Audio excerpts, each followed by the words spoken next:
नारायणगडासाठी रवाना झालेले आहेत। आपल्याला माहिती आहे त्यांची प्रकृती ठीक नव्हती, त्यामुळे त्यांना छत्रपती संभाजीनगरमध्ये रुग्णालयात दाखल करण्यात आलेलं होतं आणि आता तिथूनच रुग्णवाहिकेतून बीडच्या दिशेने मनोज जरांगे रवाना झालेले आहेत। संभाजीनगरच्या रुग्णालयात त्यांच्यावर उपचार सुरू होते, तिथूनच रुग्णवाहिकेतून आता मेळाव्यासाठी म्हणून मनोज जरांगे निघालेले आहेत। दसरा मेळाव्यात भाषण करणार की नाही हे आत्ताच सांगू शकत नाहीये असंही मनोज जरांगे यांनी म्हटलंय आणि शेतकऱ्यांच्या न्यायासाठीच्या लढ्यात मंदिरात बसून चर्चा करणार असं मनोज जरांगे यांनी म्हटलंय।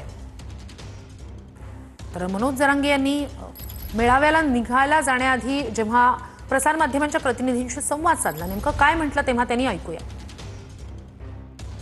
दसरा मेळाव्याला संबोधित करणार नाही तिथल्या लोकांना सांगता येत नाही, आताच उभा राहता येत नाहीये ना, त्याच्यामुळे सांगता येत नाही आताच। बघू तिथे गेल्यावर, परंतु नाहीच काय निर्णय घ्यायचे, शेतकऱ्यांविषयीचे निर्णय, शेतकरी खूप अडचणी की त्यांच्या न्यायासाठी जे निर्णय घ्यायचे ते मंदिरात बसूनच चर्चा करूनच तिथूनच पुढच्या शेतकऱ्यांसाठी लढा जाहीर करणार। तर पंकजा मुंडे यांचा सावरगावातील भगवान भक्तिगडावर मेळावा पार पडणार आहे। तर बीडमध्ये आज 2 दसरा मेळावे, त्यातला एक मेळावा भगवान भक्तिगडावरचा पंकजा मुंडेंचा।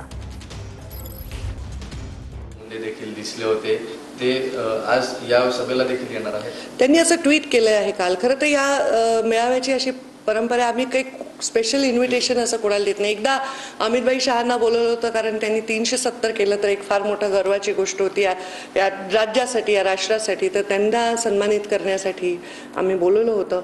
बाकी आम्ही कोणालाही इथे या असं निमंत्रण देत नसतो, कारण ही भगवान बाबांची म्हणजे परंपरा आहे आणि तिथे जे भगवान भक्त ते येत आहेत। मागच्या वेळी धनंजयनी आले होते आणि यावेळी ते येणार आहे असं मला त्यांनी सांगितलं, तर जे तिथे येणार आहेत त्यांचं स्वागतच आहे।